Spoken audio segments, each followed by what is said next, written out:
กิดปิติสุขให้ทุกทินทีเปิดฟังธรรมะพระจัดรายการหลายคืนบางทีร่วมสร้างมหาทานบารมีพระธาตุเจดีย์สีสองเมื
ปิติสุขให้ทุกทินที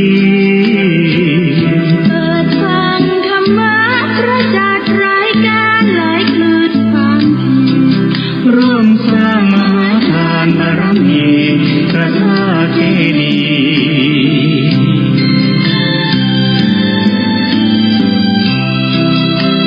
์สี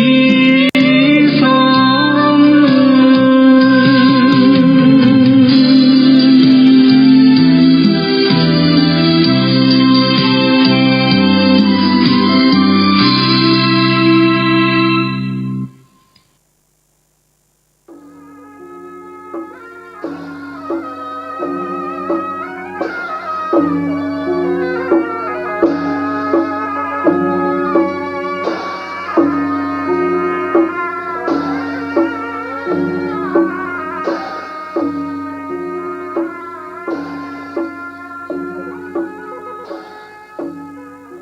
ขอความเจริญในธรรมและความผาสุกทางใจจงได้มาบังเกิดมีแก่ท่านสาธุชนคนดีผู้เจริญในศีลในธรรมทุกท่านพร้อมกันนี้ขอยกมือ10 นิ้วกราบอาราธนาเอาคุณพระพุทธเจ้าคุณพระธรรมพระสงฆ์คุณพ่อคุณแม่คุณครูบาอาจารย์ผู้ประสิทธิ์ประสาทวิชาความรู้บุญศีลบุญทานสิ่งศักดิ์สิทธิ์ทั้งหลายอันมีพระสยามเทวาธิราชพระบรมธาตุดอยสุเทพและครูบาเจ้าศรีวิจัยเป็นต้นขอได้โปรดมาอภิบาลปกปักรักษาพระสงฆ์พระเจ้าพระเนนเถนน้อยและท่านผู้รับฟังรายการทุกคนทุกท่านเพื่อปากันมีความสุขกายสุขใจเหมือนกันทุกตนทุกองค์ทุกผู้ทุกคนตลอดกาลนานมาแถมแล้วเนอเสียงก้องเสียงกองเสียงมองต่ำเข้าเสียงตุเจ้าเทศนาธรรมมาเยี่ยมมาใจ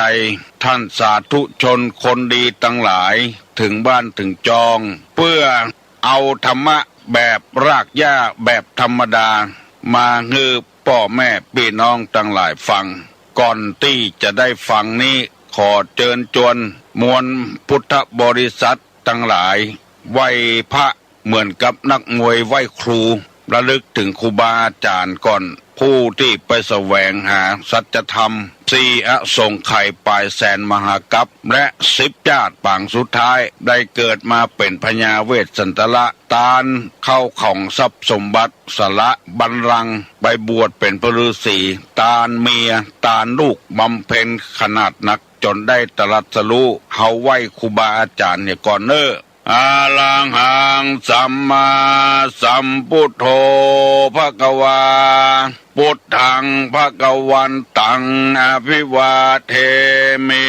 กราบ สวากขาโตภควตาธัมโมธัมมังนัมมัสสามิกราบสุปฏิปันโนภควโตสาวกสังโฆสังฆังนัมมามิกราบหันทัพมยังพุทธัสสะภควโตบุพภาภะคณะมะกะลังกะโลมาเสนะโมตัสสะภะคะวะโตอะระหะโตสัมมาสัมพุทธัสสะนะโมตัสสะภะคะวะโตอะระหะโตสัมมาสัมพุทธัสสะนะโมตัสสะภะคะวะโตอะระหะโตสัมมาสัมพุทธัสสะพุทธังสรณังกัจฉามิธัมมังสรณังกัจฉามิสังฆังสรณังกัจฉามิตุติยัมปิพุทธังสรณังกัจฉามิตุติยัมปิธัมมังสรณังกัจฉามิตุติยัมปิสังฆังสรณังกัจฉามิตติยัมปิพุทธังสรณังกัจฉามิตติยัมปิธัมมังสรณังกัจฉามิตติยัมปิสังฆังสรณังกัจฉามิอิติปิโสภะคะวาอะระหังสัมมาสัมพุทโธวิชชาจรณะสัมปันโนสุขโตโลกาวิทูอนุตตโลปุริสาธัมมสารถิสัทธาเตวะมนุสสานังพุทโธภควาติสวากขาโตภควตาธัมโมสันติติโกอากาลิโกเอหิปัสสิโกโอปนะยิโกปัจจัตตังเวทิตโพวินยูหิติสุปฏิปันโนภควโตสาวกสังโฆอุจุปฏิปันโนภควโตสาวกสังโฆญาญะปฏิปันโนภควโตสาวกสังโฆสามิเจปฏิปันโนภควโตสาวกสังโฆญาติตังจัตตาลิปุริสายุคานิอัฏฐปุริสาปุคลาเอสาภะคะวะโตสาวกสังโฆอาหุไนโยปาหุไนโยทักขิไนโยอัญจลิกาละนิโยอนุตตะลังปุญญเขตังโลกัสสาติกราบหนึ่งกราบสองกราบสามช่วงระยะเวลานี้กำลังว่างพอดีก็เลยมาปะพี่ปะน้องปะญาติปะโยมทั้งหลายเพื่อได้ฟังกันเหี่ยมกพอให้พอดีก่อนเพราะว่าไอ้หยังมันจะเกิดก็เกิดขึ้นไอ้หยังมันจะเปลี่ยนแปลงก็เปลี่ยนแปลงได้มันบ่แน่บ่นอนของท่านทั้งหลายได้เข้าใจเขากะว่าวันพุธจะซักผ้าจะตากผ้าให้ดีๆโอ้มืดเถอะ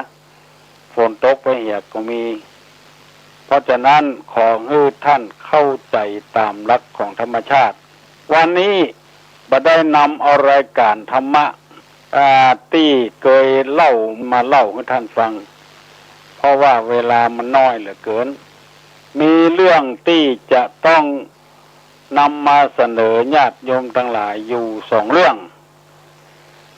แรกก็คือหลวงพ่อโตสำนักปฏิบัติธรรมที่ปางไม้แดงบ้านจ้างได้ให้ฮือตุลุงเล่าเรื่องยักษ์สี่ตนเรื่องที่สองก็เรื่องป้อออกที่มีเจตนาดีได้โทรศัพท์มานอกมาหลังไม้ว่าถ้าตุลุงออกรายการนั้นข ขอเสนอสักอย่างหนึ่งคือบ่ฮื้อตุลุงเสนอว่าวันนั้นดีวันนี้บ่ดีเพราะว่าตามหลักพุทธศาสนาแล้ววันใดก็ดีหมดบ่ฮื้อเชื่อมงคลตื่นข่าวบ่ฮื้อเชื่อตามที่เล่ากันมาบ่ฮื้อเชื่ออย่างมูนี้สักอย่างแล้วตุลุงจะได้นำมาเล่าให้ฟังขอเริ่มเรื่องที่เล่าไปนั้นที่ว่ายักษ์สี่ตนนั้นคือว่าวัดบางวัดเปลี่ยนตุหลวงบ่อยลำไปบืดก็เอาตนหนึ่งมาอยู่บืดก่อนหนึ่งตนหนึ่งมาอยู่ประเมินตุหลวงกับปากันหนีหมดเพราะเหตุว่าบ่เข้าใจกันอย่างที่ตุลุงเล่าให้ฟังว่าเจ้าไปยอมเข้าใจคนศรัทธาก็บ่ยอมเข้าใจตุเจ้าก็บ่ยอมเข้าใจศรัทธาในที่สุดมาก็อยู่ด้วยกันบ่ได้กรรมการก็ให้เข่งลงไปเอากรรมการว่ามดตุเจ้าจะแปลงจะไปอันอย่างในวัดในวาก็บ่ให้แปลงไปขวางตุเจ้าเนี่ยตุเจ้ามาอยู่วัดเพื่อจะให้พัฒนาวัดวาก็บ่ได้พัฒนาศรัทธาไปขวางตุเจ้าอยู่บ่ได้ก็เลยหนีบางเรื่องบางราวก็เป็นตาตุเจ้าไปวุ่นวายกับศรัทธาชาวบ้านเรื่องไม่ใช่เรื่องของพระของสงฆ์การเงินการทองของวัดของวาพ่องของทั้งบ้านทั้งจองพ่องเพิ่นจะเลือกแก่เลือกแคว้นก็ไปแนะไปนำให้ชาวบ้านว่าให้เลือกหมอนั้นเลือกหมอนี้จะเลือกอบตก็ตุเจ้าไปจำให้ไปเลือกหมอนั้นหมอนี้ซึ่งมันไม่ใช่เรื่องของตุเจ้าก็เลยขวางกันไปขวางกันมาวัดก็เลยมองต้องเศร้าบอกให้มีตุเจ้าอยู่ว่าอันนี้เป็นเรื่องที่จำเป็นจะต้องแก้ไขคือวัดที่ว่านี่ก็อย่างนั้นนะบึดก็มีตุเจ้าอยู่บึดก็มีตุเจ้าอยู่อยู่เข้าวัดก็มองก็เศร้าไปเพราะศรัทธากับตุเจ้าบ่ยอมเข้าใจกันในเมินมาแล้วบนเล่าให้ฟังหลวงพ่อโตก็บอกว่าของหลวงพ่อเล่าทำไมวัดที่ว่าเอานี่คือวัดมันเมินแล้วจะเล่าให้ฟังอยู่ต่อมาปีหนึ่งเป็นปีสำคัญของพระเจ้าอยู่หัวในรัชกาลที่สดายบุญว่าเพิ่นก็มีการอภัยโทษมีนักเลงอยู่4 คนเป็นเพื่อนกันในคอกเพิ่นพระราชทานอภัยโทษนี่ก็ปากันได้ออกคอกจะไปบ้านก็บ่มีเมียบ่มีลูกก็เลยปลอมตัวแปลงเป็นตุเจ้าถึง4 คนน่ะเข้าไปวัดหนึ่งวัดที่ว่านะที่ศรัทธากับตุเจ้าแตกแยกกันนะบ่มีตุเจ้าพอดีนุ่งผ้าสีที่อันใดที่ศรัทธาจะนิยมนะนุ่งสีนั้นนะเพราะว่ามันเข่งดีเหมือนจะมีศีลมีธรรมดีเข้าไปเอี่ยววัดเอี่ยววาศรัทธาคนเฒ่าคนหนึ่งก็หันว่าตุเจ้ามาเอี่ยววัดก็เลยไปถามก็เลยเล่าให้ฟังว่าอาตมาเขาเดินทุดงมาไปเรื่อยๆบาปอยู่วัดใดไปอยู่เรื่อยๆอันน่ะพระวัดใดถ้ามันสุดโทรมศรัทธาก็ได้ก็จะอยู่พัฒนาวัดเองอะศรัทธาเพิ่นก็อยู่ขอนิมนต์อยู่แต่พออยู่ไปเข่งแตะปฏิบัติศรัทธาก็เลื่อมใสมาส่งเข้าส่งน้ำนิมนต์เจริญพุทธมนต์อย่างก็เก่งกล้าสามารถก็เลยเลื่อมใสอยู่ไปเหมือนเข้าตุเจ้า4 ตนนั้นที่เปิ้นว่างัวเคยขาม้าเคยขี่เคยเป็นนักเลงมาก่อนกินเหล้ากินยาม่วนงานสันเหล้าอยู่ที่วัดนี่ก็เลยง่อมบ่ได้อย่างเก่าอย่างเดิมหาวิธีประชุมเจ้าบ้านเจ้าจองว่า พวกออกไม่ออกเฮ้ยอาตมาเขา4 คนนี่ก็บุหูจะเนี่ยจะได้นั่งป้อมเพลงภาวนานั้นปรากฏออกมาว่าทำ7 วันข้างหน้าเนี่ย5จะลงกลิ่นคน5จะลงกลิ่นคนคนจะตายจากหูหนวกตาบอดจะตายอาตมากับหมูยังจะได้ก็จำเป็นจะต้องขอลาพอออกไม่ออกกันไปอย่างก่อนวันศรัทธาก็กลัวแหละกลัว5กินคนอินดูตุเจ้าจะลาไปก็ป้ากันขอไว้จะมีวิธีใดตุเจ้าก็เป็นตนบุญตนบุญว่าหาวิธีพ้องเหรอที่จะบ่ฮื้อ5ลงกินคนตุเจ้าวันนั้นก็ได้ท่าแล้วเพื่อเมตตาผ่านลมพวกออกไม่ออกทำ7 วันนี้5จะลงกินคน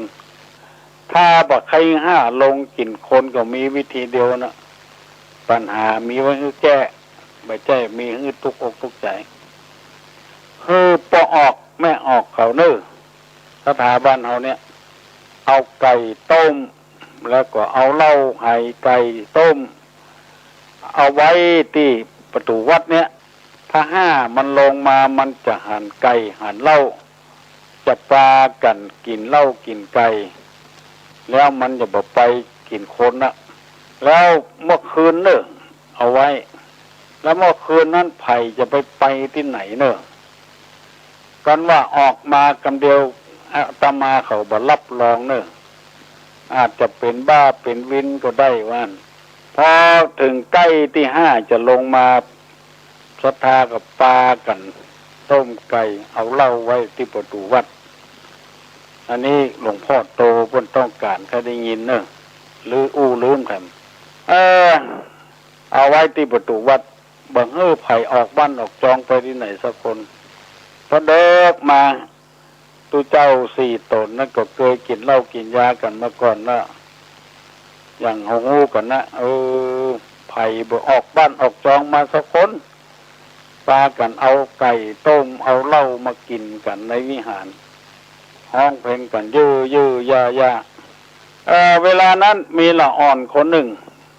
มันอยู่บ้านทางเหนือพุ่นแล้วมาเอาเมียบ้านนั่นมันออกบ้านไปได้หลายวันมันบอกมาบ้านก็ไปเยี่ยมคนป่วยพอไม่อย่างป่วยแต่วันนั้นพอดีมันก็ปีกบ้านบ้านนี้เงียบสงัดวิเวกวังเวงกันหมดไผ่บอกออกบ้านออกจองไปที่ไหนกายไปหน้าวัดได้ยินยื้อก็ไปส่องพ่อหันทุกเจ้า4 ตนกำลังกินเหล้ากินไก่กันมันสั่นเหล้าฟังเข้าไปบ้านไปบอกกับพ่อเมียแม่เมียเอาพ่อเมียแม่เมียก่อนหน้าโทษว่าลูกเคยเป็นบ้าละเป็นหน้าโทษทุกเจ้าตนบุญ4 ตนเป็นกินเหล้ากินยาไปเนี่ยจะได้นี่เขตเต็กให้อยู่บ่ให้ออกบ้านไปไหนกลัวเป็นบ้ายิ่งกว่านี้ไอ้ตัวน้อยนั่นก็ฟังคำพ่อเมียแม่เมียก็รับลุกมาเจ้าก็ถ้าจะเอาขวดเหล้าเอาซากขี้ข้าไก่ไปไว้ที่เดิมก็ลุกมาเจ้ากับปลาไอ้น้อยนั่นไปหาทุกเจ้าแต่คืนนี้เนี่ยไอ้น้อยเนี่ยนะลูกเขยมันมาหันทุกเจ้ากินเหล้ากันลำบงกันกินไก่เป็ดกันเนี่ยจะได้นี่มีแต่ว่าทุกเจ้าก็เนี่ยเอาว่าพอออกเขาถึงว่าบ่ฮื้อใครออกบ้านออกจองไปไหนลูกเคยพอออกนี่เป็นบ้าไปเห็นแล้วมันเนี่ยจะได้ไอ้นั้นก็ว่ามันบ่เป็นนะมันหันแต่นะทุกเจ้าตัวนั้นนั่งอยู่หันตัวนั้นนั่งอยู่หันตัวนั้นนั่งตัวนั้นนั่งอยู่หันทุกเจ้าก็หน้าตัวก็เป็นบ้าดิก็เลยคนเฒ่าพ่อเมียแม่เมียก็เชื่อทุกเจ้าอย่างนี้จะได้นี่ทุกเจ้าไปยังเขาจะแก้เงยอีกเกี่ยวเกลือเนี่ยเกลือเป็นเม็ดตะพูก็ขี้หันอยู่ก็หันหันทุกเจ้าได้นะธรรมาว่านี่จะได้นี่เกี่ยวพริกแต้แถมพูแถมเตื้อก่อนก็ยังหันอยู่เตื้อที่2ก็ยังหันอยู่ เตื้อที่สามมันฮ้อนแก่เลยแหงพริกแต้เข้ากันตาเลยถามว่าหันอยู่ก็เลยตัดสินใจว่าบางอันเนี่ยเนี่ยคือการเท่าที่มันแตกแยกกันกับบ้านกับจองตูเจ้ากับศรัทธาบ่เข้ากันเอาไปเอามาบัดใจ5 สกรรมเป็น4 ตนนั่นเป็นอย่างที่มากินเหล้ากินยาที่ประตูวัดอันเนี้ยได้เล่าหลวงพ่อฟังทำความนึงตุลุงก็ได้มาอู้มาจากก็พอออกไม่ออกเพราะฉะนั้นคนเฮานั้นควรจะเข้าใจกันระหว่างวัดกับบ้านแล้วระหว่างบ้านกับวัดให้เข้าใจกันเนี่ยก่อนว่าทางบ้านมันต้องการจะใดต้องการให้ตัวเจ้าเนี่ยจะใดตัวเจ้าก็จำเป็นจะต้องเข้าใจชาวบ้านหู้ใจชาวบ้านแล้วเขาจะลงไปพัฒนาหมู่บ้านให้มันถูกต้องกับกันทางบ้านก็ต้องเข้าใจทางวัดว่าวัดต้องการจะใดเขาจะได้ลงไปพัฒนาต้วยเหลือกันเป็นอันหนึ่งอันเดียวกันหมู่นี้เป็นต้นอย่าไปเอาใจตัวว่าทางบ้านก็จะไปเอาใจตัวว่าลำไปอันใดก็จะให้ผู้เจ้าอยู่ในนัดสัญญากันบ่ตกมันเสี่ยงบางเตื้อผู้เจ้าก็อยากจะพัฒนาให้มันดีกลับไปมองในแง่ร้ายไปเหี้ยคนที่ทำมันก็มีกำลังอกกำลังใจอย่างก็เลยเป็นเหตุให้การพัฒนามาบัดจิลังยั่งยืนเอาไปเอามาจะโดนอย่างที่ว่าเนี่ยคือว่าไปโดนใส่ตู้เจ้าปลอมคนดีๆแท้ๆเป็นคนบดีไปเหี้ยคนบดีแท้ๆไปเป็นคนดีไปเหี้ยเอาอยู่ด้วยกันให้เข้าใจกันอันนี้เป็นข้อแรกเวลามันจะจ้วนเข้ามาแล้วข้อที่สองที่ว่ามีปอออกเปิ้นว่า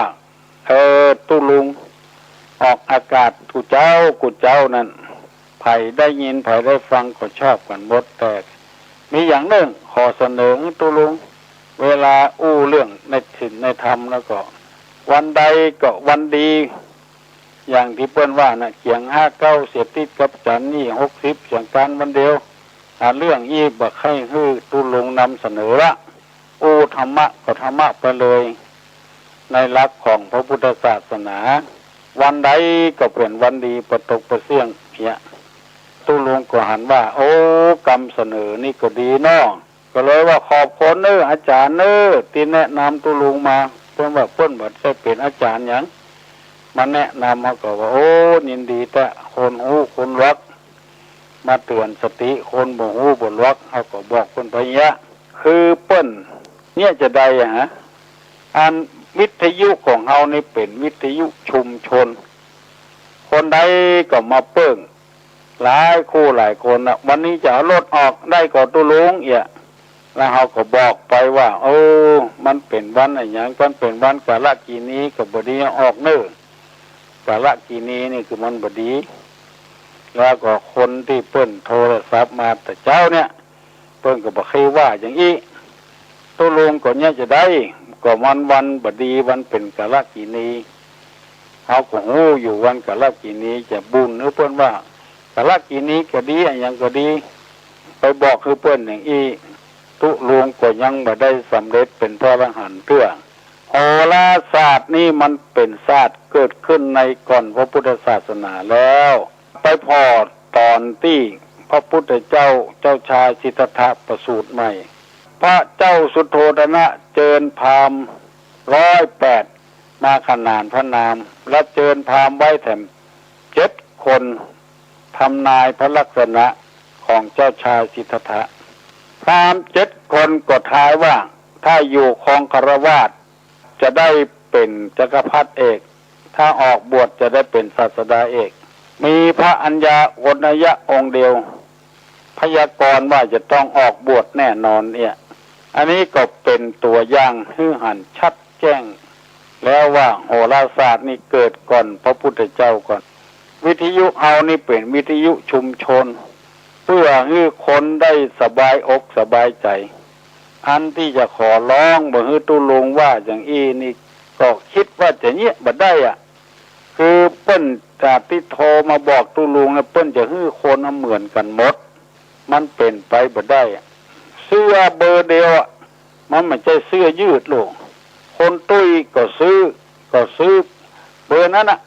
เบอร์35นะคนผอมก็ซื้อเบอร์35นั่นน่ะมันจะนุ่งได้ก็ตะกี้เปิ้นฟังปิดโทรศัพท์เปิ้นเนี่ยเขาจะถามอย่างเงี้ยเบอร์เดียวนะเบอร์35นะมันจะนุ่งได้ก็คนผอมนุ่งได้ก็คนตุ้ยนุ่งได้ก็เปิ้นจะฮื้อนุ่งเสื้อเบอร์เดียวนะมันไม่ใช่เสื้อยืดหรอกถ้าเป็นเสื้อยืดอย่างเจ๊กมันว่านั่นได้กะเสื้อยืดนี่นะก่อนคนผอมไปซื้อว่าโอ้ผืนนี้ใหญ่ไม่เป็นไรสักลำมัง6 ไร่หรอกเนี่ยถ้าคนตุ้ยไปซื้อแถมไม่เป็นไรสักลำมังยืดไร่อันนี้มันบ่ยืดบ่หดในอย่างเบอร์35เบอร์เดียวคนตุ้ยก็จะซื้อคนผอมก็จะซื้อมันนุ่งบ่ได้อันนี้เปิ้นก็คือคนใครคือคนเข้าใจว่าอย่างนั้นบ่ต้องถามวันใดเป็นวันดีวันบ่ดีพระพุทธเจ้าเปิ้นว่าวันเนี้ยดีที่สุดมันเป็นไปบ่ได้ตุลุงจะให้แก้ให้เปิ้นฟังอย่างอีบ่ได้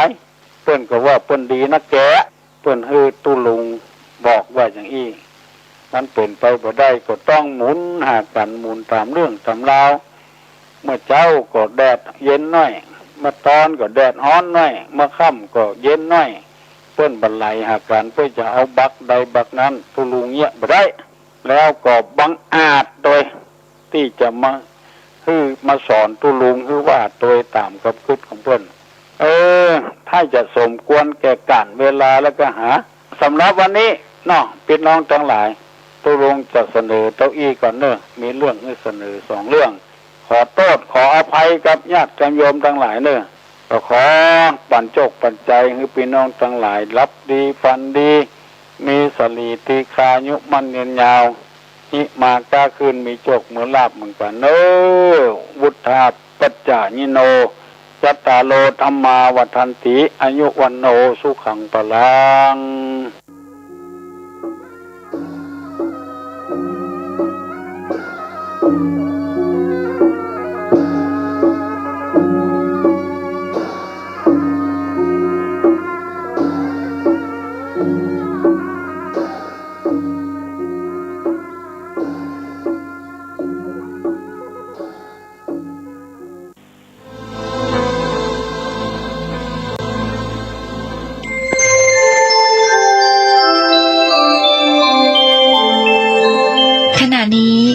ท่านกำลังฟังสถานีวิทยุกระจายเสียงพระพุทธศาสนา FM 104.5 เมกะเฮิรตซ์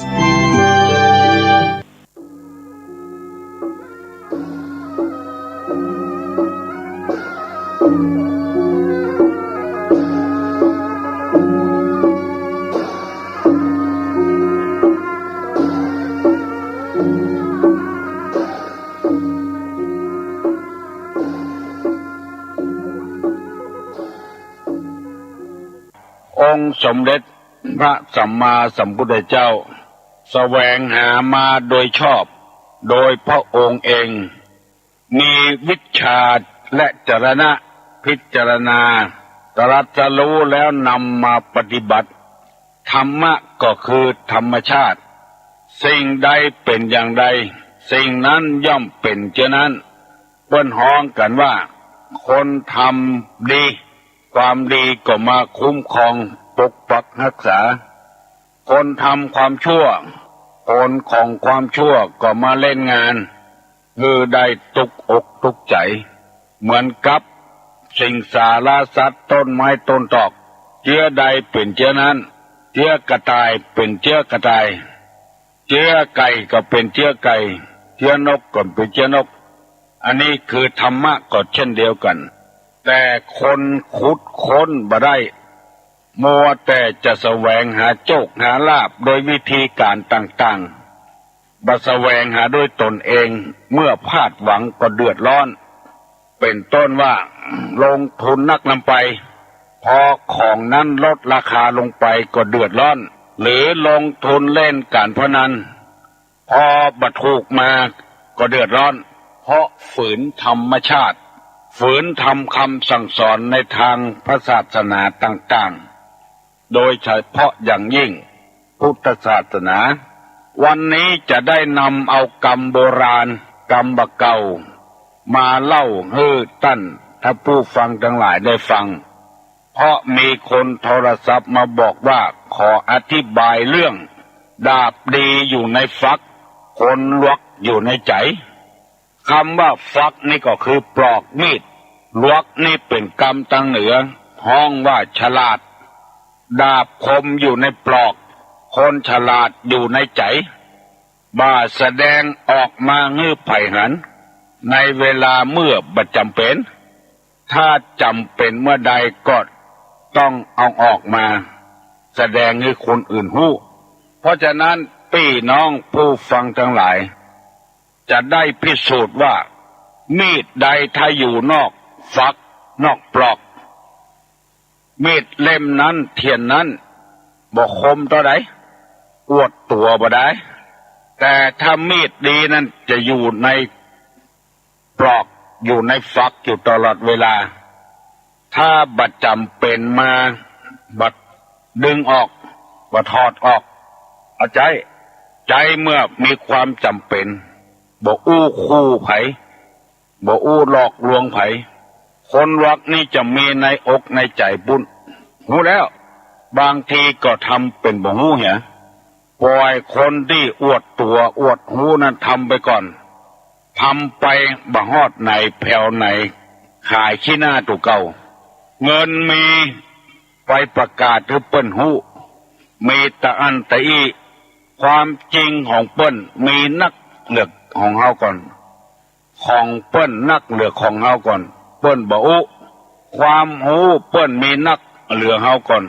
เปิ้นบ่ออกอู้เก็บไว้ในอ่องออที่หัวใจบุญก่อนพอถึงข่าวมาที่จะใจเปิ้นเอาออกหมู่ที่อวดลวกอวดหูนั่นก็เลยหงายพึ่งเลยเพราะว่าไปอวดตัวเก่าว่ามีความรู้มีความลวกมีความฉลาดหมู่นี้เป็นต้นได้นำมาเสนอให้ท่านทั้งหลายผู้ฟังทั้งหลายได้พยายามไม้จันขาวเป็นไม้ที่หายากไม้กิษณาเป็นไม้ที่หายากมันแบบออกไปเลยออกในที่จำเป็นลึกๆดึกๆในห้วยในป่าถ้าออกต่ำบ้านต่ำจองมันจะบ่มีกล้าคนที่มีกล้ามีศีลนี่คือคนบ่ปากนักบ่อู้อวดตัวในพุทธศาสนาจะสอนว่าอย่างเงี้ยจะไปแสดงอย่างให้ไผ่ฟังเมื่อเวลาบัดจำเป็นถ้าจำเป็นแล้วจวนตัวแล้วเพื่อความเดือดร้อนของเจ้าบ้านเจ้าเมืองเพื่อความศักดิ์สิทธิ์ของกฎหมายเพื่อความศักดิ์สิทธิ์ของศีลธรรมจำเป็นต้องนำมาใช้เพื่อช่วยเหลือคนส่วนรวมหมู่นี้เป็นต้นคนรักนี่จะบ่อู้นักบ่ปากนักอย่างตุลุงนี่คือคนอู้นักนำไปแจ้งบ่แจ้งก็นำมาอู้จะไปว่ารักมีความรู้บ่มีตัวใดเพราะใจสู้แล้วบ่ได้อวดว่าเป็นคนมีความรู้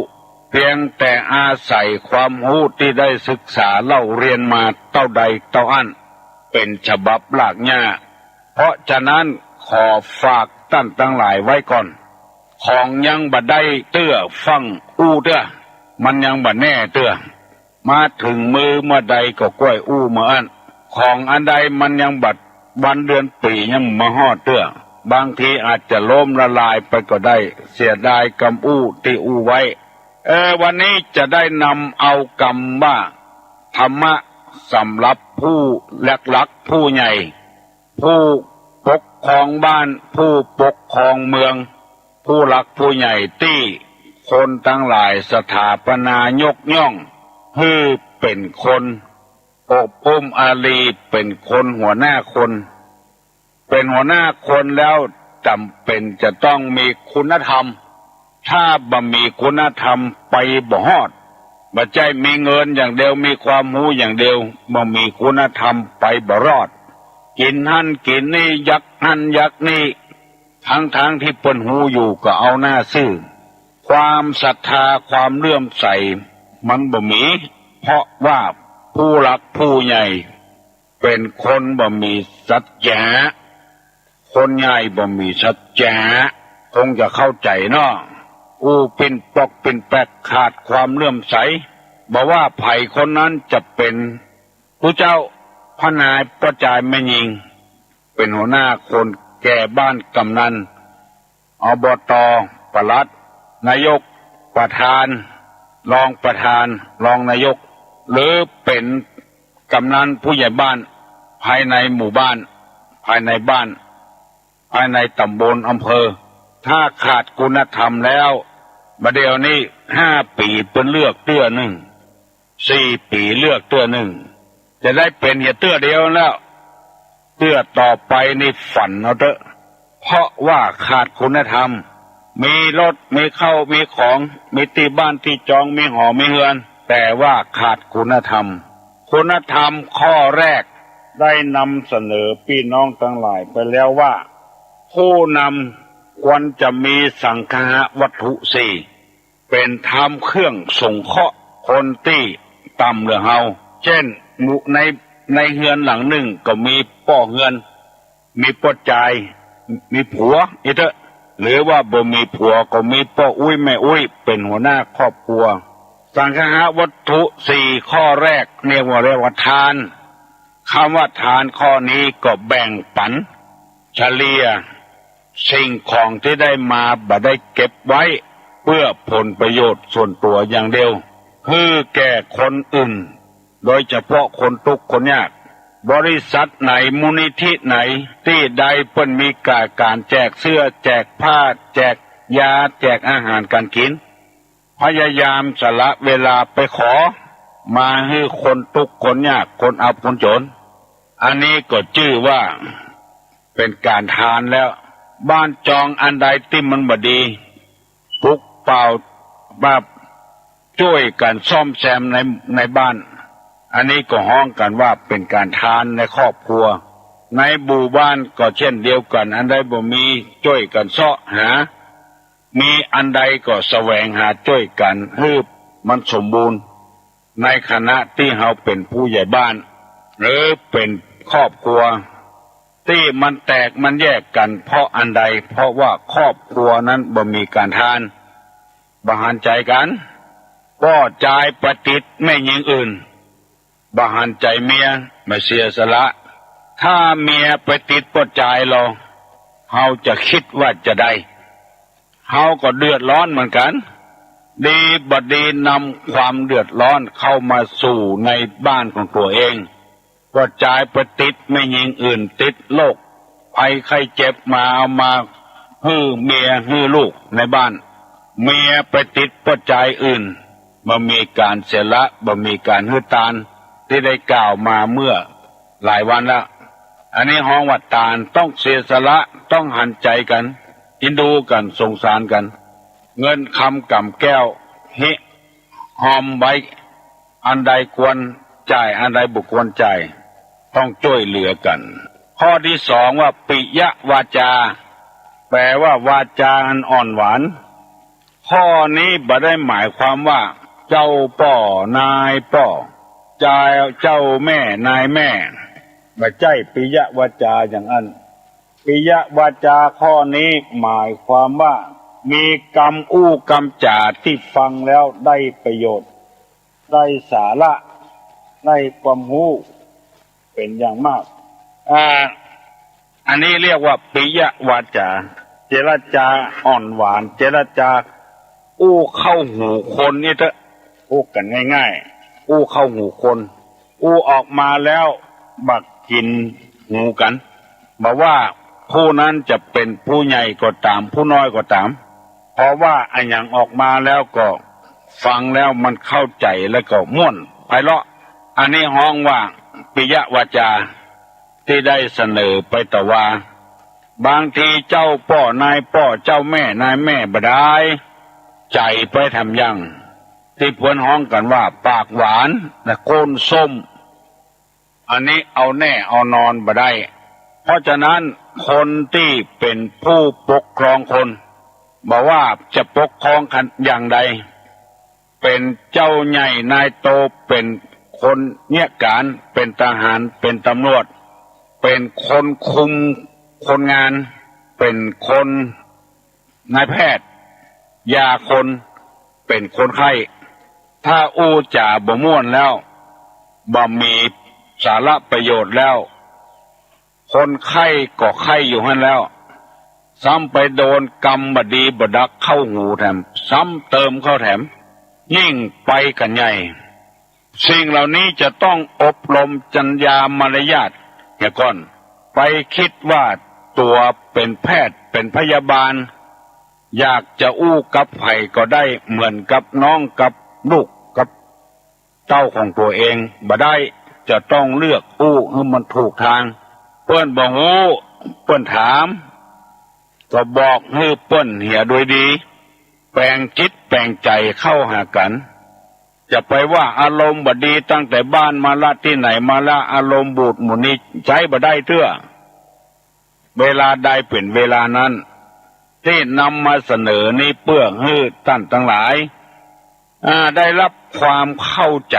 ในธรรมะในพระพุทธศาสนาเพื่อให้คนนี้ได้พัฒนาตัวเองยิ่งขึ้นไปจะยกตัวอย่างให้ฟังมีรายหนึ่งสองคนพ่อลูกนั่งกินข้าวด้วยกันกินไปปิ่นมาลูกไปคบใส่หัดคำว่าหัดนี่ก็คือเม็ดทรายนะแล้วลูกมันเดือดให้ตัวเดือดตัวบดเจ็บเขี้ยวไปคบใส่ทรายให้บัดดักสะเตื้อพ่อก็ดักแย่ให้อย่างไปคบใส่ทรายพ่อเข้าเป็นทรายก็เลยอู้กับลูกมันว่าเอาเถอะบัดให้ปีหน้านะเฮาบัดถ้าปลูกเข้ากับดินนะเนาะเฮาไปปลูกเข้าบนป่ายไม้บนนอลูกเนาะอันเนี้ยเป็นคำสอนที่อ่อนโยนและก็เป็นปิยวาจาลูกมันก็หูคิงแล้วเข้าตกดินมันย่อมปนทรายไปพ่องอดเอาเข้าไปปล่อยไปปลูกบนป่ายไม้มันจะไปเป็นได้อย่างใดมันไม่ใช่ที่ปลูกเข้ามันอยู่กับดินมันก็ย่อมใส่คบใส่หัดพ่องคบใส่ทรายพ่องเป็นธรรมดาอันเนี้ยนำมาฝากพี่น้องทั้งหลายให้เข้าใจที่ปอกออกต่างหางดงว่ามันเป็นสบับลากหญ้าฟังแล้วมันเข้าใจดีอู้กันลงทรงไก่ปอจะไปอู้ซัดอู้ขว้างใส่กันแม่ออกแม่ยิงนี่นะทำอาหารนี่นะก็จ่ายบ่หูบ่ได้หรอกโอ้บึดพริกบึดเกลือบึดอันหนึ่งบึดอันหนึ่งเพื่อไหลไข่ย้อยกว่าจะได้เป็นถ้วยมานั่งวางกันโต๊ะให้เขาได้กินก็จ่ายบางคนนี่ว่าหันใจคนเนี่ยกินติเพชรไปว่าแกมไปว่าแข่งไปว่าเหนียวไปว่าสะปะสะปืนคนที่ทำอาหารให้เฮาเนี่ยเหือปิเหือปังมันก็ใจอ่อนบัดใจมันบ่อ่อนทำอาหารให้กินก็มาเดือดอยู่อันนี้เป็นตัวอย่างนะเรื่องเล็กน้อยเนี่ยเฮามองข้ามไปละอ่อนไปได้สตางค์เหี้ยมาได้ของเหี้ยมาเอามาฮื้อพ่อฮื้อกวยแทนที่จะบอกว่าประกาศหาเจ้าของเนาะไอ้หยังบ่ฮู้เตื้อบ่ได้ไหนมาได้หั่นได้นี่มาหน้าโตละอ่อนลักของเปิ้นมากันนี่ละอ่อนก็ใจจางใจบ่ม่วนละเพราะกำปากที่เปิ้นว่าโอ้เฮิบเปิ้นฮักยากนักจักหวังโอ้เฮิบเปิ้นจังกำเดียวก็ได้เพราะกำปากของคนในฐานะที่เฮาเป็นผู้ใหญ่จะใจกลิ่นแหงคนวันที่จะใจกำอู้ที่มันถูกหูบ่ใจว่าเจ้านายขาฉันแปลงเจ้าบ่ใจอันนี้บ่ใจปิยวาจาเถอะบุญมาครับบ่ใจเถอะที่แต่มันอู้ถูกหูคนเข้าใจคน กรรมปากนี่มันสำคัญมากบางทีก็ถึงแก่ตุกตัวก็พอมันได้อ่านหนังสือเหมือนมาแล้วมีแม่ออกคนหนึ่งไปเป็นแม่ครัวของพญาเจ้าเมืองก้าเนี่ยกินยังบ่พอฝากให้ตัวแถมวันหนึ่งพญาเจ้าเมืองเปิ้นบอกว่าแม่ครัวเฮานี่เป็นโรคเน็บชาปลายตีนปลายมือนี่ชาหมดไปปะใส่ตำหายาเปิ้นบอกว่าคนเป็นเน็บชานี่ฮื้อกินแกบมันมีวิตามินเพราะฉะนั้นเฮาจะกินแกบก็กลัวเจ้าบ้านเจ้าเมืองดูแควนหัวนางแม่ครัวเนี่ยไปเสาะแกบมาแอบใส่ข้าวมิ้นจะไข่ยังกับแอบป่าเนี่ยเนอแล้วจะไปบอกเนอไผ่เนอถ้าบอกคือไผ่นี่ได้ถูกข้อกำอันก็คอปุดอ่ะแม่ครัวก็เนี่ยตามที่พญาเจ้าเมืองสั่งเอาแอบแกบมือพญาได้เสวยเมินเข้าใครอู้ให้เปิ้นฟังมันอยู่ปลายลิ้นเนี่ยกลัวพญาเจ้าเมืองหู้แถมวันหนึ่งนางขอลาพญาเจ้าเมืองไปเอี่ยวบ้านเอี่ยวจองเพราะว่าเมินละมาอยู่ในวังมาได้ไปหันพ่อหันแม่พญาเจ้าเมืองกับอนุญาตเต้วไปคำตังเลยไปปะใส่ต้นไม้ต้นหนึ่งอดมาได้ละที่จะส่อต้นไม้ว่าพญากินแกบแอบเลยไปซุบซาบให้ต้นไม้หูว่าต้นไม้เนี่ยต้นไม้พญาเจ้าเมืองกินแกบแอบแต่ยะแล้วก็ไปบ้านไปจองถึงเวลาก็ปิกมาทำงานอย่างเก่าอย่างเดิมเตื้อหนึ่งพญาเจ้าเมืองข้าได้ของเอามาตีในคุ้มในวังเสนามาตทั้งหลายไปเสาะไม้เสนามาตทั้งหลายก็ไปเสาะไม้ต้นใดก็บ่เปิงใจไปเปิงใจต้นที่หญ้านั้นซุบซาบว่าพญากินแกบแอบ ได้มาแล้วเอามาเคี่ยนแปลงกองเรามาหุ้มกองแกนั้นก็แปลกแทนที่จะดังอย่างเปิ้นอย่างกองตึงนงเนี่ยตึงโวกองเต่งติ้งก็เต่งติ้งกองป้งก็ปุ่งป้งมาดังอย่างอ้านสกรรมหุ้มเสร็จแล้วเอาจ่ามาติดกองตีดังออกว่าพญากินแกบแอบ ตีกำไดก็ว่าพญากินแกบแอบพญาเจ้าเมืองหน้าแดงปะลึงต้นไม้นี่ไปหูได้อย่างใดห้องหญ้านั้นมาบอกมาถามว่ามึงฟังกล่องแกนี้ลองตีเข้าไปพญากินแกบแอบเนี่ยไผ่ไปบอกให้มันหญ้านั้นก็จำเป็นแหละมันรักฐานเต็มตัวแล้วก็เลยบอกข้าเจ้าโอ๊ตบ่ได้เลยบ้าเรื่องแห้งนางฮับสารภาพแทนที่นางจะปฏิเสธนางก็ปฏิเสธเลยฮับสารภาพแทนที่เปิ้นจะไปประหารชีวิตเปิ้นก็เลยอบรมสั่งสอนแล้วเอาไปติดคอกเพราะนางเนี่ยกินลำโดยแอบแกบก็ลำพญาเจ้าเมืองก็หายพญาติกับมันอันนี้ได้ใจความว่ากรรมอู้เล่าหน้าจากขวัญคนอื่นว่าคนอื่นนะจะไปนึกไปฝันว่าอู้นี่หายนี่เนอะอีนะจะไปนึกเนอะเพราะฉะนั้นเฮาบ่เล่าไผ่ต่อใดดีต่ออันถ้าจะอวดนะอวดคนนี่นะให้จำไว้เนอะอวดนายนะให้อวดสองหน้าถ้าเปิ้นมีหลายคนนะอวดคำนั้นนะโอ้เจ้านายผมนี่ใจดีพอให้พอดีก็ฮื้อรางวัลได้กินไอ้อย่างที่มันลำดีๆเอามาฮื้อลูกน้องอันเนี้ยเพิ่นว่าสรรเสริญนายให้สรรเสริญต่อหน้าถ้าจะสรรเสริญขี้ข้าหรือลูกน้องให้สรรเสริญรับหลัง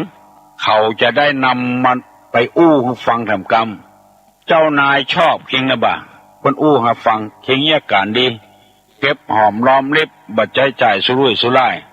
มันก็มีกำลังใจขึ้นไผอวดมันสองหน้าบ่ได้มันย่ามกันเดียวมันจะขายหน้าเพราะฉะนั้น จะสรรเสริญขี้ข้านี่สรรเสริญรับหลัง จะอวดเมียก็อวดรับหลัง จะไปอวดสองหน้าคนหลาย อวดผัวก็คืออวดสองหน้า อวดพ่ออวดแม่คืออวดสองหน้าคนหลาย มีละอ่อนคนหนึ่งลูกพ่อมันสวกขอสตางค์กำใดก็โดนด่านอกจากโดนด่าแล้วได้เกิงเดียวขอสาวได้10ไปได้ยินอย่างตู้ลุงอู้เนี่ยสรรเสริญนายคือสรรเสริญต่อหน้าสรรเสริญขี้ข้าคือสรรเสริญรับหลังถ้าแขกมากะห้องมาใดนะมันเข้าไปขอสตางค์กับป่อมันละป่อมันจะด่าก็ไปจ้างด่าเพราะแขกมาขำพันโลขอสาวก็ได้สาวอ่ะเฮ้ยจำไว้เนอะคนใดมีป่อมีแม่ที่สวกๆนะถ้ามีคนเดียวบัดถ้าขอสตางค์มันเถอะถ้ามีหลายๆคนอยู่หั่นนะเข้าไปขอเถอะแน่นอนละมันถึงเฮือขอตัวใดเจ้าตัวอันบัดด่าแถมต่างหากอันนี้ฝากไว้กับพี่น้องทั้งหลายสรรเสริญตู้หลวงถ้าเปิ้นมาหลายๆคนน่ะโอ้หลวงพ่อผมนี่ดีเอื้อเฟื้อเผื่อแผ่นี่ถ้าได้สตางค์ไปขอกับมีแขกกันน่ะมันถึงฮือละจงฮือทำก่อนขอตัวใดได้ตัวอันยังบอกปอว่าด้วยแถมปอว่ายี่ทำก่อนแล้วมันมีไผ่แล้วไปขอเนี่ยกันเดียวโดนด่าละสรรเสริญลูกศิษย์ลูกหาก็อย่างเดียวกัน